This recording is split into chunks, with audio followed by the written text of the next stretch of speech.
스테이블 코인은 이제 단순히 코인 시장 안에서만 움직이는 자산이 아닙니다. 미국의 은행 규제 기관들이 스테이블 코인을 바라보는 시각이 분명히 바뀌고 있습니다. 예전에는 주로 이런 질문이 많았습니다. 이 코인이 정말 1달러를 유지할 수 있나? 준비금은 제대로 있나? 테라처럼 무너질 위험은 없나? 물론 이 질문들은 여전히 중요합니다.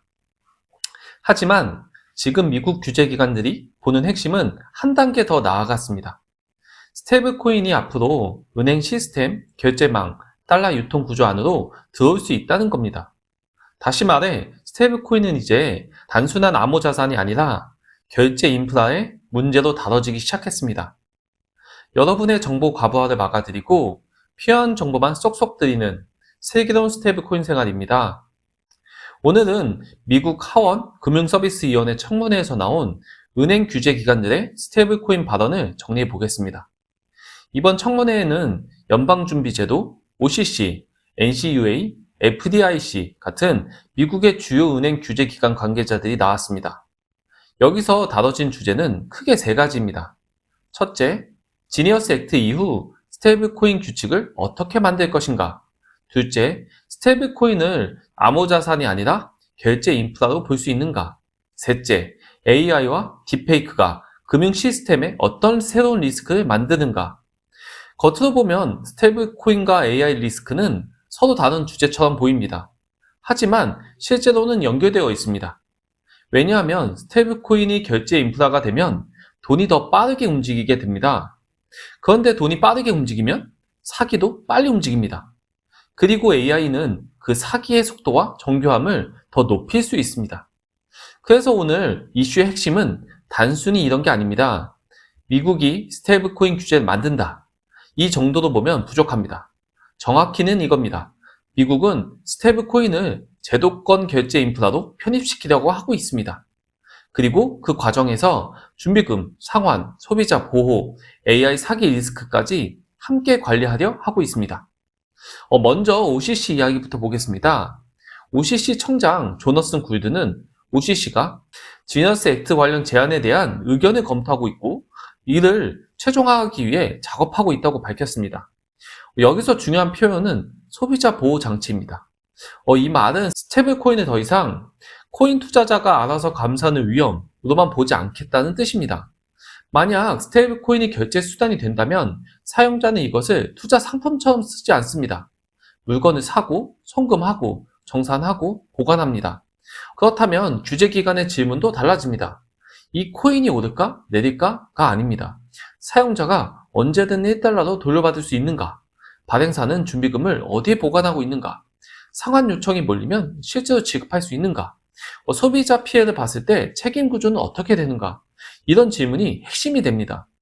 그래서 FDIC 의장 트래비스 힐은 지니어스 액트 이행을 최우선 과제라고 설명했습니다.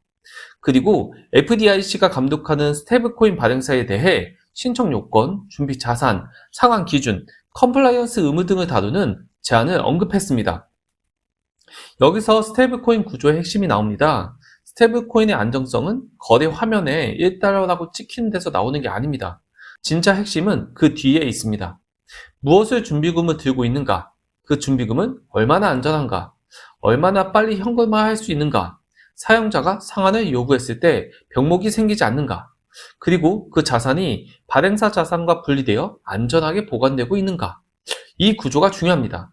즉, 앞으로의 스테이블 코인 규제는 코인을 발행해도 되냐, 안 되냐, 이 수준에서 끝나지 않습니다.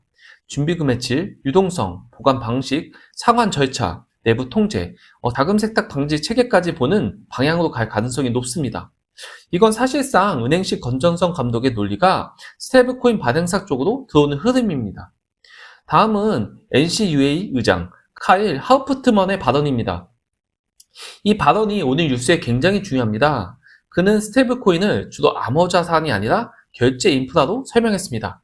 그리고 스테이블 코인 결제를 더 빠르게, 더 저렴하게, 더 포용적으로 만들 수 있다고 말했습니다. 특히 인상적인 표현이 있습니다. 스테이블 코인에서는 매일이 영업일이라는 겁니다. 기존 금융 시스템에서는 주말, 공휴일, 영업시간, 마감 시간이 중요합니다. 송금을 해도 바로 정산되지 않을 때가 있습니다. 국제송금은 중간 은행을 거치면서 며칠씩 걸리기도 합니다. 그런데 스테이블코인 기반 결제는 원칙적으로 24시간, 365일 움직일 수 있습니다. 이게 바로 결제 인프라 관점에서 스테이블코인이 주목받는 이유입니다. 하지만 여기서 조심해야 합니다. 빠르다는 말이 곧 안전하다는 뜻은 아닙니다. 오히려 결제가 빨라질수록 사기 거래를 막을 시간은 줄어듭니다. 기존 카드 결제나 은행 송금은 중간에 취소, 보류, 확인 절차가 들어갈 수 있습니다. 하지만 온체인 결제는 한번 처리되면 되돌리기 어려운 경우가 많습니다. 그래서 스테이블코인 결제가 커질수록 실시간 모니터링, 지갑 식별, 이상거래 탐지, 자금 세탁 방지 체계, 그리고 발행사의 동결 권한 문제가 더 중요해집니다. 여기서 AI 리스크가 연계됩니다. 이번 청문회에서 하원 의원 빌 포스터는 AI와 딥페이크가 은행과 신용조합에 새로운 사기 위험을 만들고 있다고 경고했습니다. 생각해보면 당연합니다. AI가 발전하면 고객센터 사칭, 음성 복제, 딥페이크 영상, 가짜 신분 확인, 피싱 메시지가 훨씬 정교해질 수 있습니다.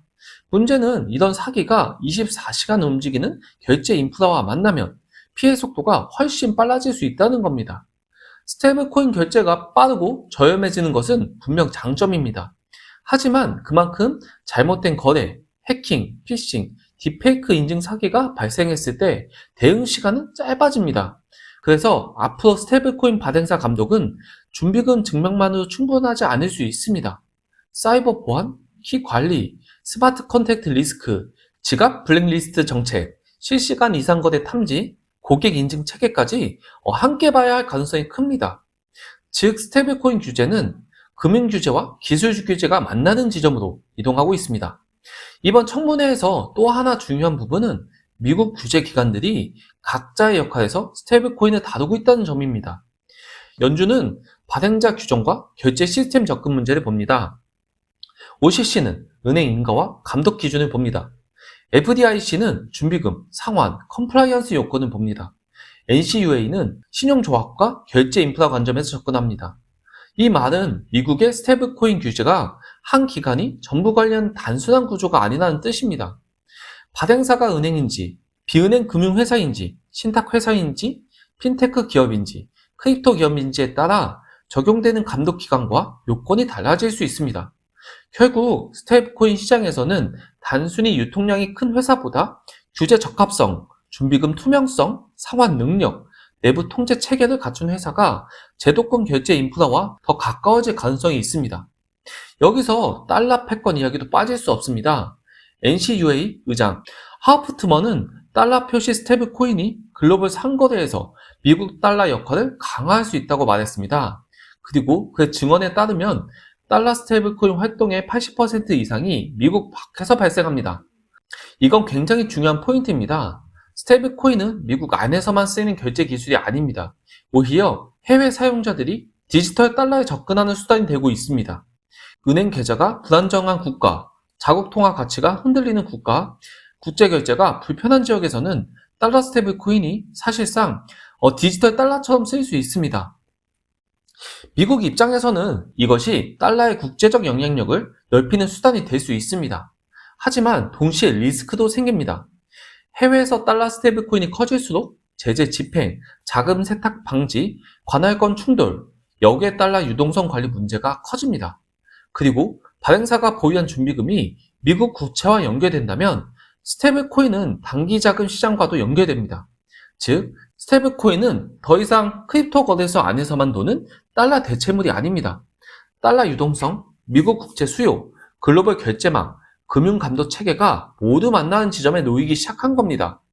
여기서 우리가 주의할 점이 있습니다. 이번 뉴스를 보고 미국이 스테이블 코인을 전면 승인했다 이렇게 해석하면 안 됩니다.